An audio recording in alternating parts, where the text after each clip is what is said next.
안녕하십니까. 6월 15일 목요일 오전 11시를 막 넘겼습니다.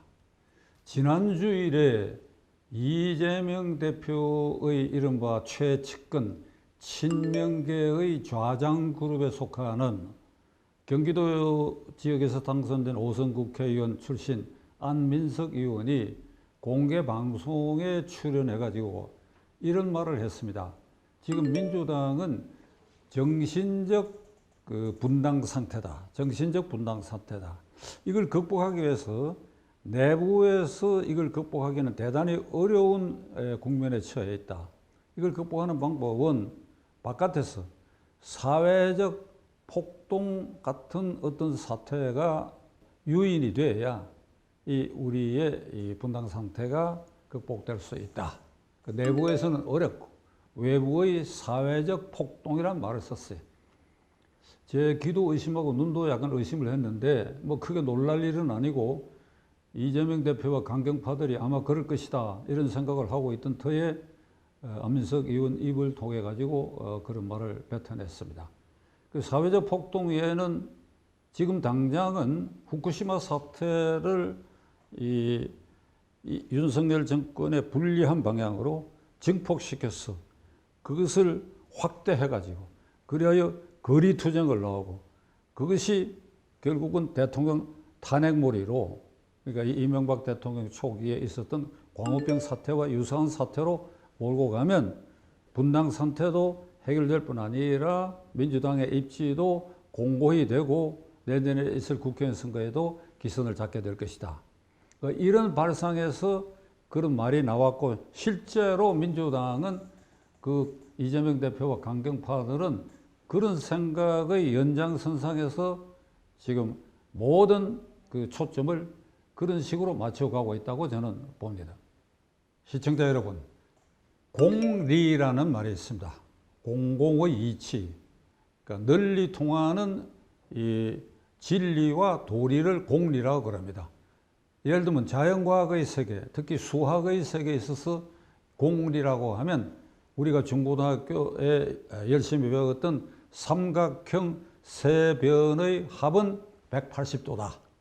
그리고 아무리 삼각형을 이리저리 이렇게 삐뚤게도 그려보고 하더라도 그건 결국 180도를 넘어갈 수 없다.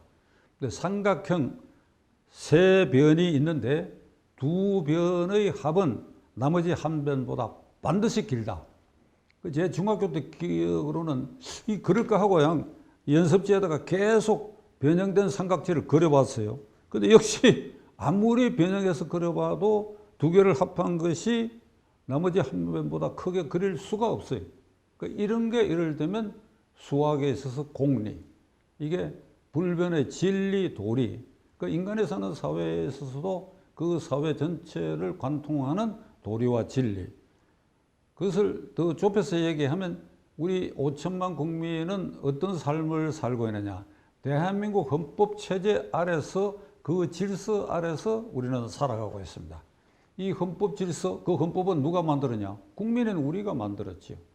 국민인 우리가 결단해서 그래 국민투표로 확정해가지고 그 헌법을 만들었고 그 헌법에 기초해가지고 몇 차례 개헌이 지난 70여 년 동안 이루어졌습니다만 그 일관되게 이어져 온 것은 대한민국은 민주공화국이고 주권은 국민에게 있고 모든 권력은 국민으로부터 나오고 국민이 대통령 뽑고 국회의원 뽑아서 정부를 세우고 그래 그 대통령과 국회가 대법원장 법관들을 임명하는 절차를 밟고 이래서 국가가 운영되고 그리고 정당은 민주적으로 운영돼야 되고 그러니까 이 정치 활동에 있어서도 민주적 틀을 벗어나면 해산이 되는 것이고 국회의원은 정당 소속이라 하더라도 반드시 개인적으로는 국가 이익을 우선하여 양심에 따라 직무를 해야 된다. 왜? 국민이 뽑은 국회의원이니까. 그리고 누구도 그 국회의원의 본질적 권한을 해할 수 없다. 예를 들면 이런 것이 공리에 해당하는 것입니다. 그렇다면 민주당의 정당 활동도 대표가 이재명 아니라 다른 사람이라 하더라도 또 지금 이재명 대표라 하더라도 이런 틀 위에서 이게 정당 활동도 하고 이재명 대표 자신이 국회의원이니까 그 178명의 국회의원들도 이런 틀 안에서 그 운용의 부대로 사용을 해야지 안민석 의원이 심리적 분당 상태고 이걸 극복하기 위해서는 당내의 해결 방법이 없고 당외의 사회적 폭동 같은 사태가 있어야 된다고 얘기한 것은 결국은 이재명 의원, 이재명 대표 구하기라고 하는데 민주당 소속 의원 전체와 정당의 역량이 거기에 초점이 맞춰져 있으니까 하는 소리입니다. 이게 있을 수 있는 일이냐? 아니지요. 그러니까 지금 안민석 의원의 그 말에 비춰봐서 지금 이재명 대표가 지도하고 있는 일련의 이런 모든 행태는 이 공리를 깨고 있는 것입니다. 최근 아주 대표적인 것이 싱 주한대사를, 중국 주한대사를 찾아가서 한 그 행동, 그리고 싱 대사가 비엔나 협약을 위반하고 주재국인 한국 정부가 한국 대통령을 향해서 미국 편에 설 것이냐 중국 편에 설 것이냐 선택하라. 미국 편에 서면 너희들은 결국은 망치는 길로 간다. 이걸 보통의 협박이 아닙니다. 내정 간섭 정도가 아니라 이건 폭탄 선언이고 어찌 보면 그걸 빌미라고 전쟁도 일어날 수 있는 상황이죠. 그러면 그만큼 중대한 결과가 발생했다. 이재명 대표가 선의로 보면 찾아갈 때 그 말 들으러 가려고 한 것은 아니라고 나는 봅니다. 오로지 후쿠시마 사태를 증폭시키기 위해서 중국의 등을 업을 필요가 있다. 그 주한대사로부터 뭔가 그 점에 있어서 나는 당신 야당 주장, 이재명 대표 당신 주장을 지원한다라든지 요 말을 듣기 위해서 그냥 중계방송하는 유튜브 시스템까지 갖고 가서 했는데 엉뚱한 결과가 지금 도출이 됐습니다. 자, 이게 한국 정부가 주한 이 싱 대사를 불러갖고 엄중히 항의를 했고 그랬더니 북경에 주재하는 한국 대사를 중국 외교부가 불러서 그보다도 더 심하게 질책을 했고 그 미 국무장관까지 나섰어. 중국의 이런 행태는 네 내정 간섭이라고까지 나섰어. 이렇게 되니까 이 후폭풍이 심각한데 한중 관계가 원만하지 않은 건 저도 인정합니다. 그런데 이재명 대표가 오로지 후쿠시마 사태와 관련된 어떤 힘을 중국으로부터 얻기 위해서 그것은 왜 그러냐? 그런 것을 증폭시켜야 후쿠시마 사태가 한국 정부가 잘못하고 있다, 윤석열 정권이 헛발질하고 있다 하는 걸 크게 부추기는 계기로 중국 대사를 이용하려고 했다 하더라도 이 결과가 이게 외교 관계에 아주 결정적인 나쁜 영향을 주고 있고 그래서 국익을 훼손하고 나아가 국격까지 이렇게 내려앉는 이런 사태가 됐다고 한다면 기자회견을 통해 가지고 우선 국민에게 사과해야지요. 사과해야죠. 그게 국회의원이고 제1야당 대표로서 중국 대사를 찾아가서 중국 대사로부터 폭언을 들은 이 사태에 대해서 국민들에게 내 본의와 다르게 이런 일이 벌어진 것에 대해서 고개를 숙일 줄 알아야 하는 것입니다. 이게 최소한의 앞에 말씀드린 이 우리 헌법 질서 안에서의 국회의원이고 정당 활동을 한다 그러면 이게 이재명 대표로서는 최소한의 국민에 대한 예의라고 생각합니다. 시청자 여러분 어떻게 생각하십니까? 이재명 대표가 일련의 사법 리스크에서 벗어나서 보호를 받고 그래야 민주당도 안전하게 내년 국회의원 총선거에 연착륙하기 위해서 지금 이런 식으로 우리가 다 같이 약속된 진리와 도리인 이런 일련의 헌법 질서를 지켜야 하는 이 공리를 벗어난 행동을 하는 이재명 대표와 강경파들 입장에서는 대한민국에 어찌든지 상관없다. 그냥 윤석열 대통령을 그냥 공격해서 이게 혼란을 부추기고 그래야 검찰권이 약화되고 그래야 국가 전체가 경제적으로 외교적으로 엄청난 손상이 오고 하더라도 우리는 이 길을 갈 수밖에 없다.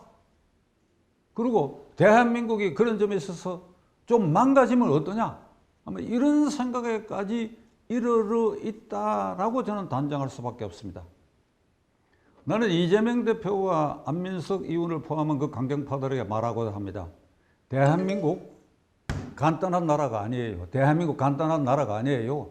누누이 제가 말씀드렸지만은 5천만 인구 이상의 3만 불 이상 국민소득의 자유민주적 질서를 지키는 G7 국가에 등극한 지 이미 등극해 있는 상태고, 어제 그저께 12일은 저는 사실 이 BTS의 활동에 대해서 그 노래나 이런 건 전혀 저는 잘 모릅니다. 그러나 그가 국제적 활동을 하면서 국가의 대한민국 위상을 높이 올리고 있다는 것은 정말 칭찬해주고 있는 입장인데, 이게 BTS가 이 공개 활동을 시작한 지 만 10주년이 되는 날인데, 저도 모르는 사이에 저 미국을 비롯해 동남아를 비롯해 구라파에 있는 여러 나라의 BTS를 사랑하는 팬들이 서울에 지금 몰려들어가 지금 이 서울에 퍼져 있다는 거 아닙니까? 심지어는 그 중에 2명은 부산 출신인데 거기까지 가서 그들의 흔적을 찾아 참배하듯이 하고 있다는 거 아닙니까? 이게 오늘날 대한민국 위상입니다. 광화문 광장에 미국 대사관과 그 옆에 있는 경제기용 건물로 쓰다가 문화체육부 건물로 썼던, 지금 아마 박물관이 되어 있는 그 쌍둥이 빌딩, 그거 누가 언제 건축한지 아십니까? 50년대 중후반에 필리핀 건설회사가 필리핀 기술자들의 손에 의해서 건축된 것입니다. 1978년에 아세안 게임을 우리가 한국이 유치했어요. 해가지고 78년에 아세안 게임이 열리도록 되어 있는데, 그 1년 전부터 준비 과정에 운동장을 넓히고 국가 예산도 뒤따르지 않으니까 이거를 방콕에 반납한 일이 있습니다. 그 70년대까지도 우리의 여러 사정이 그러한 지경에 있었다. 그런 나라가 그 이후에 올림픽을 개최했다. 하계 올림픽, 또 동계 올림픽도 개최했다. 축구 시합, 월드컵도 개최했다. 그리고 우리의 어린 딸들이 골프는 완전히 세계를 제패했다.